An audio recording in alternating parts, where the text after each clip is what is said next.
ଏନେଇ ଜଣେ ଚାଷୀ କହିଛନ୍ତି, ଗତ 7 ଦିନ ହେଲା ଲଗାଣ ବର୍ଷା ଜାରି ରହିଛି।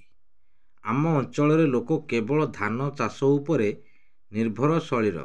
ଏଥର ଭଲ ଫସଲ ହୋଇଥିଲା, କିନ୍ତୁ ବର୍ଷା ଯୋଗୁଁ ଅମଳ ଧାନ ନଷ୍ଟ ହୋଇଗଲାଣି ବୋଲି ବିଲରେ ଯେଉଁ ଧାନ ମଧ୍ୟ ରହିଛି ତାହା ନଷ୍ଟ ହେବାରେ ଲାଗିଛି।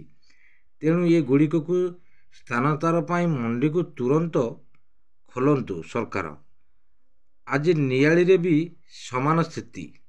ସେପଟେ ବର୍ଷା ଯୋଗୁଁ କଟକ ନିଆଳିରେ କ୍ଷତି ସହିଛନ୍ତି ଚାଷୀ।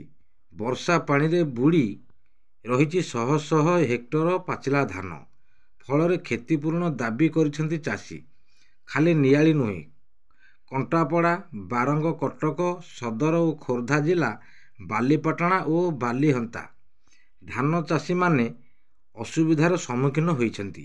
ଏନେଇ ଜଣେ ଚାଷୀ କହିଛନ୍ତି, ମୁଁ 2.5 ଏକର ଚାଷ କରିଥିଲି। ଧାନ କାଟି ଘରକୁ ନେବା ବେଳେ ବର୍ଷା ହେବାରୁ ସେ ସବୁ ନଷ୍ଟ। ଧାର କରଜ କରି କି ଚାଷ କରୁଥିଲି। ଏବେ ଚିନ୍ତାରେ, ଋଣ ଟଙ୍କା କେମିତି ସୁଝିବି। ଧାନ ଗଜା ହୋଇବାରୁ ଆମେ ହତାଶ ହୋଇଛୁ। ଚାଷୀ ଜଣକ କ'ଣ କହୁଛନ୍ତି ଆସନ୍ତୁ ତାଙ୍କଠୁ ଶୁଣିବା। ତାଙ୍କର କେତେ ଧାନ ନଷ୍ଟ ହୋଇଛି ଆଉ କ'ଣ କରିଛନ୍ତି ସବୁ ଶୁଣିବା ସେମାନଙ୍କଠୁ। ତାପରେ ଏ ଭିଡ଼ିଓଟି ଲାଷ୍ଟ ପର୍ଯ୍ୟନ୍ତ ଦେଖିବା। ବର୍ତ୍ତମାନ କୋଉ ଅବସ୍ଥାରେ ଅଛନ୍ତି ଏବଂ ସେମାନେ କ'ଣ କହିବା ପାଇଁ ଚାହୁଁଛନ୍ତି ଏବଂ ସେମାନଙ୍କର ଦାବି କ'ଣ ରହିଛି। ଆଜ୍ଞା, ଆପଣଙ୍କର ବର୍ଷକରେ ଦାନା ପାଣି ନିଆଳି ଅଞ୍ଚଳ ଗୋଟେ ଚାଷ ବନ୍ଦୀ ଅଞ୍ଚଳ। ଏପଟେ ଚାଷ ହେଲେ ମୁଖ୍ୟ ଫସଲ କହିଲେ ଧାନ ଫସଲ। କେମିତି କ'ଣ ଚାଷ କରିଥିଲେ, ଏ ବର୍ଷ ଧାନ ଫସଲ କେମିତି କ'ଣ ହେଇଥିଲା?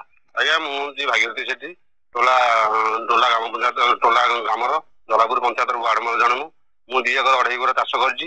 ଠିକ ଧାନ କାଟି ପାଚିଲା ବେଳକୁ, ଠିକ ଆମର ଘରକୁ ନେଲା ବେଳକୁ ଅଦିନିଆ ବର୍ଷା ହେଇଲା। ସବୁ ନଷ୍ଟ। କିଆରିରେ ଆଣ୍ଠିଏ ନେଖା ପାଣି, ଧାନ ବି ଗଜା ହେଇଗଲେ। ଆଉ ଆମେ ଯୋଉ ମୂଲ ନାଗି ଧାର କରଜ କରିକି ଟଙ୍କା ଆଣିକି ଧାନ କରିଥିଲୁ ଘରକୁ ନବୁ ବୋଲି, ସେଗୁଡା ସବୁ ବରବାଦ ହେଇଗଲା। ଆଉ ବର୍ତ୍ତମାନ ଆମେ କ'ଣ କରିବୁ, ମୁଣ୍ଡରେ ହାତ ହିଁ ବହିଛୁ ଆମେ। ଆଉ କେମିତି ଆମେ ସରକାରଙ୍କ ଋଣ ସୁଝିବୁ, ଧାର କରଜ ସୁଝିବୁ। ଆମେ ଧାନ ବି ଯାଇ ହଉନି ବିଲକୁ, ଧାନ ଗଜା, ଆମେ ହତାଶ ହିଁ ବହିଛୁ। ସେଥିପାଇଁ ମୁଁ ମନସ୍ଥ କରିଥିଲି ଦାନା ଦର ଖାଇଦେବି ବୋଲି। ମତେ ପାଟି କଲେ 2-4 ଜଣ। ମୋର 5-6 ଗୁଣ୍ଠ ବିଲ ପୁରା ନଷ୍ଟ, ଗଜା ହେଇଗଲାଣି ଧାନ। ସରକାର କ'ଣ କହିବେ? ସରକାରକୁ କ'ଣ, ସରକାର ଯାହା ଶୁଣିବେ ଆମ କଥା। ଆଉ ଆମେ ଆଉ ଚାଷୀ ବନ୍ଦୀ ଲୋକ, ଆମର ତ ଚାଷ ହିଁ ହେଲା ବୃତ୍ତି। ନିଆଳି କ'ଣ, କାକଟପୁର କ'ଣ, ଚାରିଛକ କ'ଣ, ସବୁଆଡେ ଏଇ ଭାଷା। ବର୍ଷାରେ ଧାନ ପାଟ ସବୁ ଗଲେ ଚାଷୀ ହତାଶ ହେଇ ମୁଣ୍ଡରେ ହାତ ଦେଇ ବିଲ ମୁଣ୍ଡରେ।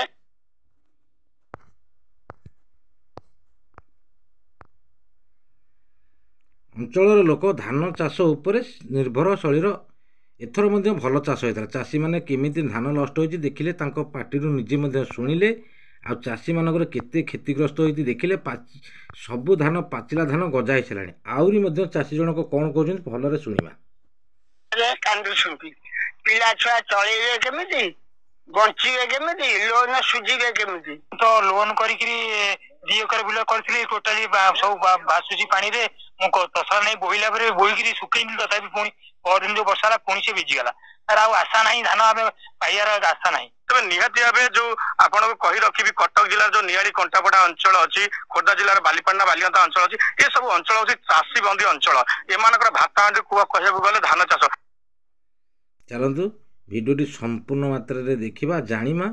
ଆଉ ଭିଡ଼ିଓଟି ଭଲ ଲାଗିଲେ ଗୋଟେ ଲାଇକ୍, ସବସ୍କ୍ରାଇବ୍ କରିବା। ରହିଲି, ନମସ୍କାର, ଜୟ ଜଗନ୍ନାଥ।